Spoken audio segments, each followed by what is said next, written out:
నమస్తే, welcome to of the record.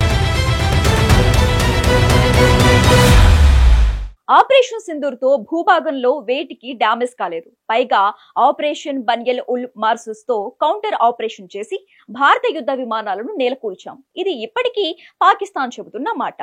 కళ్ళెదుట ఉగ్రస్థావరాలు, సైనిక శిబిరాలు నేలమట్టం అయినా ఆధారాలు కనిపిస్తున్నా కూడా పాక్ ఈ వాదన నుంచి బయటకు పోవటం లేదు. ఈ క్రమంలో పాక్ ను ఇరకాటంలో పడేస్తున్నాయి ఉగ్రవాద సంస్థలు.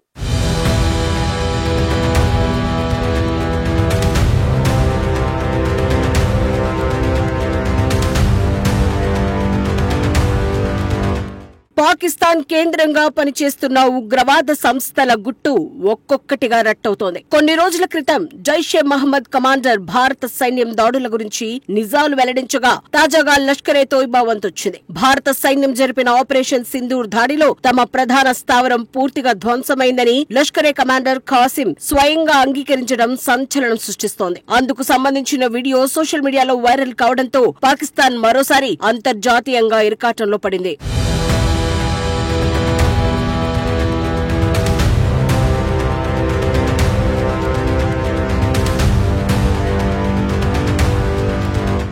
ఈ ఏడాది మే 7న జమ్మూ కశ్మీర్లోని పహల్గాంలో ఉగ్రవాదులు 26 మంది పౌరులను హతమార్చిన ఘటనకు ప్రతీకారంగా భారత సైన్యం ఆపరేషన్ సింధూర్ పేరిట పాకిస్తాన్ పీఓకేలోని 9 ఉగ్ర స్థావరాలపై ఏకకాలంలో దాడులు జరిపింది. ఇందులో భాగంగానే మురిద్కేలోని లష్కరే ప్రధాన కార్యాలయాన్ని ధ్వంసం చేసింది. అయితే ఆ భవనాన్ని ఉగ్రవాద సంస్థ ఇకపై ఉపయోగించడం లేదని పాకిస్తాన్ బుకాయించే ప్రయత్నం చేసింది.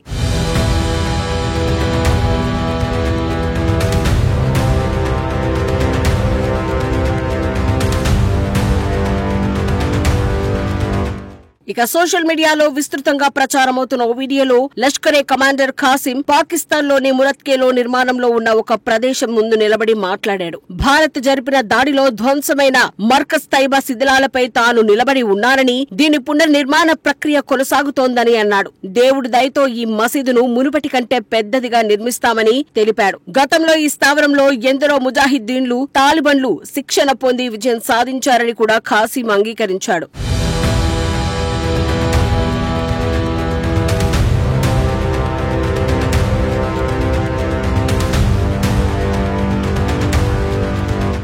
ఇక మరో వీడియోలో లష్కరే తోయిబా డిప్యూటీ చీఫ్ సైఫుల్లా కసూరి మాట్లాడుతూ మురిద్కే స్థావరం పునర్నిర్మాణానికి పాకిస్తాన్ ప్రభుత్వం, సైన్యం నిధులు సమకూరుస్తున్నాయని చెప్పడం గమనార్హం. ఈ వాదనలకు బలం చేకూరుస్తూ లష్కరే తన ప్రధాన కార్యాలయాన్ని రహస్యంగా పునర్నిర్మిస్తోందని భారత నిఘా వర్గాలు కూడా ధృవీకరించాయి. 2026 ఫిబ్రవరి 5న కాశ్మీర్ సాలిడారిటీ డే రోజున ఈ కొత్త భవనాన్ని ప్రారంభించాలని లక్ష్యంగా పెట్టుకున్నట్లు సమాచారం.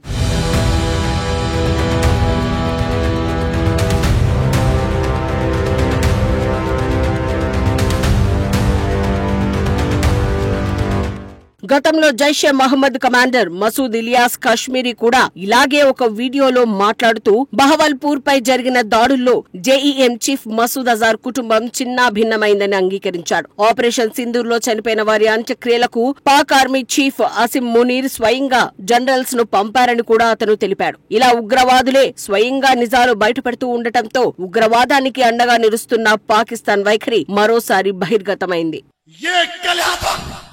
ये टेररिज्म, ये दहशतगर्दी की बकवास सीने के साथ लगाए इस मुल्क की नजरियाती जुग्राफियाई सरहदों के लिए कभी हम दिल्ली से टकराए, कभी हम काबुल में टकराए, कभी हम कंधार से टकराए, सब कुछ कुर्बान करने के बाद 7 मई को बहावलपुर के अंदर मौलाना मसूद अजहर की फैमिली के लोग, बहनें और बेटे और बच्चे रेजा रेजा हो गए।